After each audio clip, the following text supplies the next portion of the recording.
Okay વિદ્યાર્થી મિત્રો, એક તત્વ અહીંયા 26મો દાખલો છે. એક તત્વના પરમાણુમાં ઇલેક્ટ્રોન એટલે 29 છે અને ન્યુટ્રોન જોઈ શકો છો 35 ધરાવે છે. તો પ્રોટોનની સંખ્યા ગણવાની છે અને ઇલેક્ટ્રોન રચના તમારે કહેવાની છે. સર અહીંયા તત્વમાં ઇલેક્ટ્રોનની સંખ્યા કેટલી છે? 29. ઓકે, એનો મતલબ એમ થાય કે તટસ્થ પરમાણુ હોય તો જેટલા ઇલેક્ટ્રોન હોય એટલા જ તે તત્વમાં શું હોય છે વિદ્યાર્થી મિત્રો? ચલો કલર બદલી નાખો. એટલા જ તે વિદ્યાર્થી મિત્રો તત્વમાં શું રહેલા હોય છે?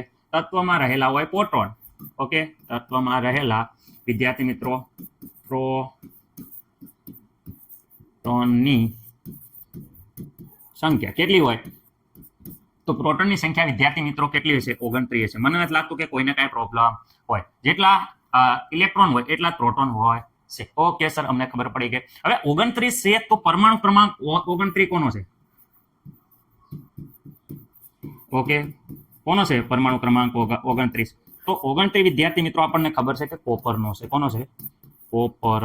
ઓકે, ઇલેક્ટ્રોન રચના વિદ્યાર્થી મિત્રો ઇલેક્ટ્રોન કેવી રીતે ભરાય જો ન ખબર હોય તો થોડુંક લેન્ધી થાય છે, પણ હું અહીંયા જો ફટાફટ કહી દઉં. બધાને આ નિયમ બધાને ખબર જ છે. રેડી? ઓકે, 4 ને આ બીજા 4 આ કે દીધા વિદ્યાર્થી મિત્રો અહીં જોઈ શકો છો. આ 4 અને આ બીજા 4 8. ઓકે સર, અમને તો આ આવડે જ છે. ઓકે, એના પછી વિદ્યાર્થી મિત્રો આપણને ખબર છે કે અહીંયા 1, અહીંયા વિદ્યાર્થી મિત્રો 2, 3 અને અહીંયા વિદ્યાર્થી મિત્રો 4 આવી રીતે વધારતા યાદ આવે છે? હા સર, આ તો અમને આ ખબર જ છે. અહીંયા એક એક હવે ઘટાડતું જવાનું. ઓકે સર, આ ઘટાડ્યા અને આ થઈ ગયા. રેડી? ઇલેક્ટ્રોન અહીંયા આપણે લખતા હતા, યાદ રાખો 1s. ઓકે સર, અહીંયા 2s. રેડી? અહીંયા વિદ્યાર્થી મિત્રો 2p. ઓકે સર, અમને યાદ જ છે. અહીંયા વિદ્યાર્થી મિત્રો આપણે લખતા હતા 3s. યાદ આવે છે? હા સર. અહીંયા વિદ્યાર્થી મિત્રો 3s, પછી વિદ્યાર્થી મિત્રો 3p, અહીંયા 4, 5, 6, 7. ઓકે, અહીંયા 8. અહીંયા બધી ss લખતા હતા. યાદ આવે છે? હા, પહેલી લાઈનમાં ss લખતા હતા. ઓકે, આખી લાઈન 4 છે તો 4, 4, 4. યાદ આવે છે? 5, 5, 5, 6, 6, 7 છે તો 7. ઓકે, 3 છે તો 3. ઓકે, આ s આખી લખતા હતા. અહીંયા આખી લાઈનમાં વિદ્યાર્થી મિત્રો p લખતા હતા. ઓકે સર, અમને ખબર છે આ p. ઓકે, અહીંયા વિદ્યાર્થી મિત્રો d લખતા હતા. યાદ આવે છે? d. Ready sir? અહીંયા f લખતા હતા. યાદ આવે છે? આ f લખતા હતા. ઓકે, પછી લખવાની શરૂઆત કેવી રીતે કરતા? તો સર પેલા અહીંયાથી લઈ અને આપણને ખબર છે કે અહીંયા પછી પાછું અહીંયાથી લઈને વિદ્યાર્થી મિત્રો અહીંયા એરો. યાદ આવે છે? હાવભાવનો નિયમ સર. હાવભાવનો નિયમ ખાસ યાદ છે બધાને. રેડી? આ રીતે વિદ્યાર્થી મિત્રો જ્યારે પણ ઇલેક્ટ્રોન રચના ન આવડે તો આપણને ખબર છે કે આ પ્રમાણે વિદ્યાર્થી મિત્રો ઇલેક્ટ્રોનને તીર મારી દેવાના અને અહીંયાથી વિદ્યાર્થી મિત્રો અહીંયા આ પ્રમાણે લખવાના રહે છે. ઓકે સર, અમને તો આ પ્રકારે લખશું. ચલો આપણે લખીએ છીએ જરાક ઇલેક્ટ્રોન રચના. ખાસ યાદ રાખજો, કોપર છે, કોપરની અપવાદ ઇલેક્ટ્રોન રચના છે. આપણે પહેલા જ કહી દીધું છે. ઓકે, ધ્યાન રાખજો. અહીંયા વિદ્યાર્થી મિત્રો 1, અહીંયા ધ્યાન રાખજો. શું કહેશો? હાલો 1s. પહેલા શું આવશે? 1s. ઓકે, ડાયરેક્ટ કમ્પ્લીટ કરી નાખીએ તો પણ મને કાંઈ પ્રોબ્લેમ નથી. રેડી? આર્ગોન કમ્પ્લીટ લખો તો પણ મને કાંઈ પ્રોબ્લેમ નથી, પરંતુ આખી લખીએ તો વિદ્યાર્થી મિત્રો ખાસ યાદ રાખજો 2s. પછી વિદ્યાર્થી મિત્રો અહીંયા જુઓ 2p. ઓકે, 2p પછી અહીંયા જોઈ લો 3s. ઓકે, 3s પછી વિદ્યાર્થી મિત્રો જોઈ શકો છો 3p. ઓકે, 3p પછી વિદ્યાર્થી મિત્રો જોઈ શકો છો 4s. 4s પછી વિદ્યાર્થી મિત્રો અહીંયા જોઈ શકો છો 3d. ઓકે, 3d પછી વિદ્યાર્થી મિત્રો જોઈ શકો છો 4p. સર આને જરૂર પડશે? નહીં, જરૂર નહીં પડે, પણ આપણે લખી નાખીએ છે. 29 ઇલેક્ટ્રોન લખવાના છે. ખાસ જોજો, ધ્યાન રાખજો. 29 ઇલેક્ટ્રોન. ઓકે, અહીંયા વિદ્યાર્થી મિત્રો 2, 2, 4. ઓકે સર, અહીંયા 10 6 હમાય એટલે 10 અને અહીંયા આમાં 2 હમાય. યાદ રાખજો કે એમાં કેટલા હમાય? s હોય એમાં 2 હમાય ઇલેક્ટ્રોન. ઓકે, p હોય એમાં ઇલેક્ટ્રોન કેટલા હમાય? 6 ઇલેક્ટ્રોન હમાય વિદ્યાર્થી મિત્રો. કેટલા? 6 ઇલેક્ટ્રોન. ઓકે સર, અને વિદ્યાર્થી મિત્રો d છે તો d માં વિદ્યાર્થી મિત્રો કેટલા? 10 ઇલેક્ટ્રોન સમાય. ઓકે, f હોય તો વિદ્યાર્થી મિત્રો ખાસ યાદ રાખજો એમાં 14 ઇલેક્ટ્રોન સમાય છે. ઓકે, અહીંયા જો s માં 2, 2, 2. અહીંયા p છે તો 6 લખી નાખો વિદ્યાર્થી મિત્રો. અહીંયા s આવી તો 2 લખી નાખો. વધારે ભરી દેવાના, સંપૂર્ણ ભરી દેવાના. d આવી તો d આવી તો વિદ્યાર્થી મિત્રો અહીંયા આપણે કેટલા ભરવાના થાય છે? d આવી તો 10 ભરવાના થાય છે. પણ સર 10 ભરો છો એનો વાંધો નહીં, પણ જો ખરા આપણે 29 ભરવાના હતા. અહીંયા કેટલો થઈ જાય છે સરવાળો? તો અહીંયા જો 2 જો 2 વત્તા 2 વત્તા 6 વત્તા 2 વત્તા 6 વત્તા 2 વત્તા 10. ઓકે, જો 10. ઓકે, 10, 10. ઓકે, 10 અને આ 10 થઈને થઈ જશે 30. સર આપણે 29 ભરવાના. 29 ભરવાના હોય એટલે અહીંયા લગી 30 થઈ જાય છે વિદ્યાર્થી મિત્રો. તો આ કક્ષક થોડીક છે એ વિદ્યાર્થી મિત્રો આપણે ખાલી કરી નાખીએ. ચલો આપણે ખાલી કરી નાખો સર. ચલો આમાં 10 ભર્યા હતા તો 30 થઈ જતા. તો વિદ્યાર્થી મિત્રો આ કોપરના છે તો આમાં વિદ્યાર્થી મિત્રો ભરવાના રહેશે 9. શું ભરવાના રહેશે?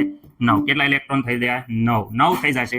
તો વિદ્યાર્થી મિત્રો અહીંયા આપણે 9 કરી દઈશું તો આનો સરવાળો વિદ્યાર્થી મિત્રો 29 થાય છે. આ ઇલેક્ટ્રોન રચના થઈ ગઈ સર ગપ્પા મારોમાં ખોટી તમારી ઇલેક્ટ્રોન રચના. વિદ્યાર્થી મિત્રો મને ખબર છે કે આ વાત થાય છે કોપર માટે. કોની વાત થાય છે? કોપર. કોપરની ઇલેક્ટ્રોન રચના વિદ્યાર્થી મિત્રો અપવાદરૂપ હતી. કોપરની ઇલેક્ટ્રોન રો અપવાદરૂપ હતી, કારણ કે અહીંયાથી વિદ્યાર્થી મિત્રો 9 એટલે વિદ્યાર્થી મિત્રો ખાસ યાદ રાખજો 1 2 3 4 અને વિદ્યાર્થી મિત્રો અહીંયા થઈ જાય છે, ચલો આ થઈ જાય 5. ઓકે 5. ઓકે અહીંયા વિદ્યાર્થી મિત્રો ધ્યાનથી રાખો 9 ઇલેક્ટ્રોન જ્યારે ભરાય 1 2 3 4 5 6 7 8 9 આ એક બાકી રહેશે. એક બાકી રહેતો હોવાથી અહીંયા 4s ના જે 2 ઇલેક્ટ્રોન હતા એ 4s ના 2 ઇલેક્ટ્રોન માંથી એક ઇલેક્ટ્રોન અહીંયા ઉછીનો લઈ લે. શું કરે? અરે ભાઈ મારું ઘર બનવા ઉપર જ છે, અહીંયા તારે 2 છે તો એક ઇલેક્ટ્રોન આપી દે ને, મારું આખું મોટું જબરું બિલ્ડિંગ બની જાય. આ એક ઇલેક્ટ્રોન વધારાનો હતો જે એ વિદ્યાર્થી મિત્રો 4s1 પાછળથી લેતો હતો. એટલે આપણી ઇલેક્ટ્રોન રચના અહીંયા લગીને સંપૂર્ણ આવી જ રહેશે. જો સાંભળો અહીંયા લખું છું અપવાદ વાળી જે હાસી રહેશે, જે આપણે યાદ રાખવાની છે. અહીંયા સંપૂર્ણ વિદ્યાર્થી મિત્રો ધ્યાન રાખો, સંપૂર્ણ જોઈ શકો છો. Okay P6. ઓકે પરંતુ વિદ્યાર્થી મિત્રો અહીંયા 4s અને 3d છે, એમાં 4s માં વિદ્યાર્થી મિત્રો કેટલા થઈ જાય છે? અહીંયા 1 થઈ જાય છે અને અહીંયા વિદ્યાર્થી મિત્રો 10 થઈ જાય છે. આ ઇલેક્ટ્રોન રચના બને છે. મને નથી લાગતું કે કોઈને પણ કાંઈ પ્રોબ્લેમ હોય. ઓકે સર, આ ઇલેક્ટ્રોન રચના લખવાની છે. ખાસ યાદ રાખજો કોપર છે એની અપવાદરૂપ છે. આપણે આગળ સમજાયું હતું કેમ અપવાદરૂપ છે, પાઠ જ્યારે ચલાયો ત્યારે. Okay ready? ઓકે કારણ કે અહીંયા કારણ એવું આપવાનું છે વિદ્યાર્થી મિત્રો કે અહીંયા ડી કક્ષક, આ કઈ કક્ષક છે વિદ્યાર્થી મિત્રો? કારણ તમારે આવી રીતે આપી શકાય કે આ ડી કક્ષક સંપૂર્ણ ભરાવામાં માટે કેટલા? એક ઇલેક્ટ્રોન શું થાય છે? ઘટે છે. ઘટે જે વિદ્યાર્થી મિત્રો 4s ના 2 ઇલેક્ટ્રોન માંથી મેળવે તો 4s માં 1 ઇલેક્ટ્રોન વધે. ઓકે વિદ્યાર્થી મિત્રો સંપૂર્ણ ભરાવા માટે આપણે જોઈ શકો છો આ કારણ છે જે આપણને વ્યવસ્થિત રીતે આગળ સમજાયું છે. તો પણ વિદ્યાર્થી મિત્રો હવે તમને પ્રોબ્લેમ નહીં હોય.